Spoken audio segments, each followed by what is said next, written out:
Games seriously. Hey, I'm here at EB Games, and I've got a buried treasure that I saw on the Judgment Day forums. You guys are recommending this one. It's called Courier Crisis for the PlayStation 1. I love this game. It is a very ugly game, though. Don't be shocked by the pitiful graphics of this game. It is very, very bad looking, and I will admit that by today's standards, it falls very, very short. But this is still an incredibly fun game, and I haven't really played another game like this one since. It's sort of like a 3D take on Paperboy. Remember Paperboy from the old days in the arcades? Similar kind of thing. You play a courier, you're racing through a city, you pick up packages, and you have to get to where the package has to be delivered, and all kinds of crazy stuff jumps in your way. You've got pedestrians that have to stand in your way. You've got cars that want to run you over. You got incredible stunts and jumps that you have to pull off. The challenges also change depending on what part of the city that you're traveling through. For instance, if you're going through sort of the bad part of town, you might have drive-by shootings happening, things like that.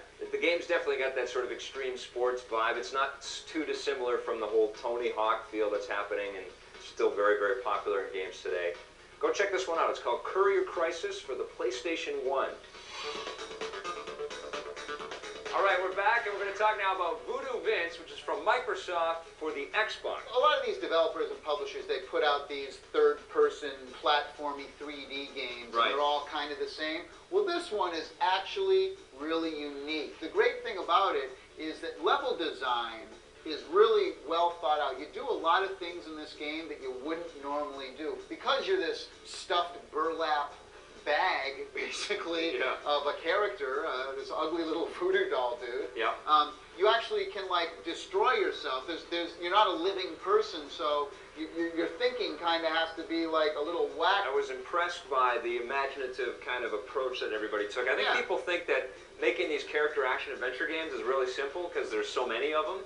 But it's very hard to get it right. It's very hard to make something distinctive that stands apart from the competitors that are out there, but also gives you all the control and camera stuff that you want out of a 3D thing. Very sort of mature type humor in this game. Innovative stuff, though, as well. Very twisted, very weird-looking bad guys. You got mutant frogs with wings. You've got beetle bugs that are dropping bombs and stuff all over the place. You've got this giant sleeping pig that you have to wake up with cymbals.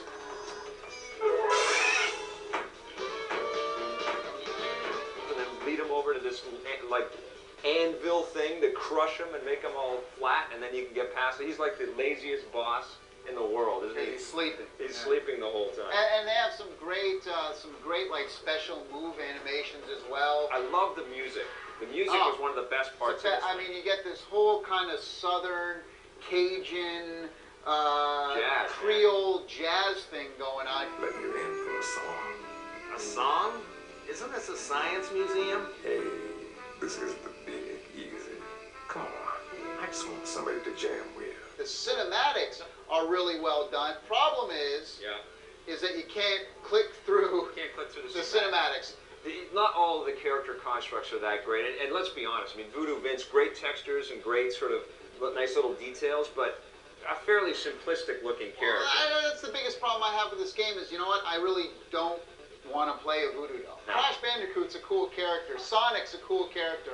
Mario's a cool character. No, Voodoo Vince. I disagree. I think not a cool character. I think that's a great character, and I think that a lot of the great sort of art design and stuff like that went into this game is very clever, but there are some limitations. The environments... Like it's darker. It's New Orleans. It's darker, and it's also more claustrophobic. You don't feel like that's for sure. You don't feel like you have as much room to breathe and run around. And very innovative in the level design. I really like this game a lot. I enjoyed this game too, and I think that Xbox owners should do themselves a favor and check this game out. Absolutely. I'm going to give Voodoo Vince a 7.5.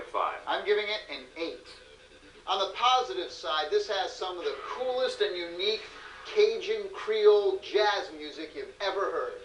The graphics and cinematics overall are very well done, but most of all, it's the unique level design and the character Vince himself which really shines.